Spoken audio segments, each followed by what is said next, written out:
Well, welcome back to another week's analysis behind the news. Tragedy hit America again this week with the killing of children in an elementary school this time. Quite a number of children and teachers. While we lament the tragedy of this, we also recognize the fact that the forces that wish to rule us are using this crisis as a means to react people into more and more onerous laws that will, in the long run, mean even more deaths. And this time from a totalitarian government. First of all, you will recognize, I'm sure, most of you who watch these broadcasts, that our effeminate president is using every opportunity he can to inject himself into every situation and use it towards an agenda. And the agenda in this case is to disarm the American people. When you look at the various czars that have been forced to resign from the government under Obama, that have been open communists, admittedly, proudly, but they exposed themselves too soon. Those that did not expose themselves are still there. These sorts of individuals do not want you and myself to be able to own guns. That's just the way it is. No communist wants the population to own a gun, because that way you might oppose them when they try and clamp down on you. Now, I know that may seem hard to digest, if you will, for a lot of people, but it's the whole idea of gun ownership that is under attack. And that idea is this: our forefathers separated themselves from an empire, a totalitarian empire that was becoming more totalitarian towards the American people than their own British subjects. And we were British subjects too, but I mean those on the, in England and Wales, etc. Our forefathers recognized the fact that in the process that they were instituting inside the what became the United States would lead to a totalitarian state. They immediately rose up because they knew that if they did not, they would not have a chance. And the confirmation, the final confirmation for them, was when the British troops marched out to disarm the militias outside of Boston. At that point they knew, we're in for it, this is real, we've got to stand. And so we have seen a steady emasculation, if you will, of the male psyche of the American people, to the point where now we're all a Twitter over guns. And you'll have individuals getting up on television and saying, well, it's terrible, we need to do something about guns because a football player killed himself and his wife. But they didn't talk about next week the fact that a football player injured himself and a fellow football player in a car. Now we're going to ban cars? Well, the thing is, it's not the instrument, it's what's up here. And that is really what's being played on in all that you see, is to try and constantly set in front of you page after page after page of grieving parents. It's terrible, I agree. It's really bad. I mean, tearful pictures like this. How can we make our schools any safer? Well, we'll make them into forts, of course, to where parents can't get in either. But at any rate, it's all sorts of things, and you go on and on, particularly this is the Chicago Tribune, by the way. It starts off by, first of all, the grief of the parents, and then the next thing you've got is the cops killed a robber, so that's bad, and you've got grieving parents because this individual was killed, or their son was killed by a policeman, and not the fact that the man was going to kill the cop. And so all the way through you see this reversal of things depending on the situation. And it all boils down to guns primarily. But you keep going on through this whole thing, and then finally somewhere in the back here, way in the back, I think it's in page 22, you finally find out, let's see, yeah, on page 23, man charged in shooting of cop. Well, that is not as important, you see. It's way back on page 23 versus all this other stuff where a cop kills a robber. That's more important because that is part of the agenda, to try and get people to hate the cops, hate guns, etc. The only thing I've got to say further on this is that don't get timid. Be respectful. This is a tragedy.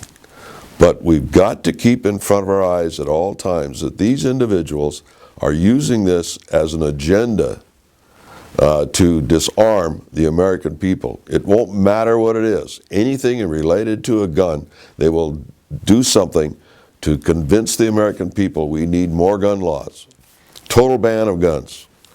And keep in mind, guns are used to protect yourself in your home, in your neighborhood, and from your own government. Don't forget. I'm not advocating we rise up against the government of the United States. I'm just saying that without guns, there may come a day when we need to rise up, and we will not have the capability of doing so. That's just the way it is. That was the purpose behind the Second Amendment. Not to go out and kill Bambi, make war on our neighbor. It was to be able to be armed, actually even armed to the level of our own government in the way of armament, to stand up to any government in the future that might want to produce a totalitarian state. It's the purpose. So let us not forget that. And let's keep going forward with our agenda to preserve the Constitution of the United States. Something else that I've mentioned over and over again in regards to Syria. We see, for instance, that we've got a situation, and here it is, fears of deeper sectarian strife in Syria. And it says this, but the rebels are largely Sunni Arabs, and the most effective among them are extremists aligned with Al-Qaeda, a prospect that worries not only the West, but the Christians, Shiites, Druze, and Kurds of Syria. So we have Christians in Syria. Every time we go in and help these individuals that take over these countries, the Christians suffer. They have to leave. They get killed. Their churches get burned, bombed, etc. And so this is a worry. But I guess we're not supposed to worry, because now we've moved to shore up the Syrian rebels. And yes, it is a cause for concern, but after all, Assad is so much worse than Al-Qaeda units that may be in these organizations. And we may have to make sure that we're not going to arm any of these Al-Qaeda units. We're just going to give it to the rebel coalition. Well, what do you think the coalition's going to do? When the most effective fighters within the coalition are the Al-Qaeda-based fighters, who do you think is going to get the weapons? How do you think the new government will turn out? What do you think is going to happen to the Christians? Here's another thing that a lot of people did not notice. America's first big digital defeat. Let me read this to you. This has got to do with the internet. And this is important. It's not been talked about much. A majority of the 193 United Nations member countries approved a treaty, this is a treaty, giving governments new powers to close off access to the internet in their countries. Authoritarian regimes like Russia, led by Russia and China, have long schemed to use the United Nations to claim control over today's borderless internet, whose open, decentralized architecture makes it hard for these countries to close their people off entirely. The communists, you can call them anything you want, they're still communists that rule Russia. Putin is a KGB guy, right? The communists who rule Russia and China do not like the internet. So they're using the internet to close off, using the United Nations to close off the internet. The problem is the United Nations will also close off this use to us because we're part of the United Nations. We shouldn't be, but we are. But not to worry about this authoritarian regime. The United States Senate passed a Russian trade bill, and with a human rights caveat. Well, you guys got to be nice or we're not going to have trade with you. Sure. When's that happen? We did that with China, right? They clamp down on the Chinese all the time. When did we ever stop trade with China over it? And then, of course, you've got the New York Times with their normal ads for communist countries like Ukraine and China and everything else. These are the things that are happening. And I'm going to take the whole time here to point out something else, is that the central banks are meeting every Sunday, about once a quarter in Basel, Switzerland, to figure out how to manage our economies. Managing economies is not freedom, ladies and gentlemen.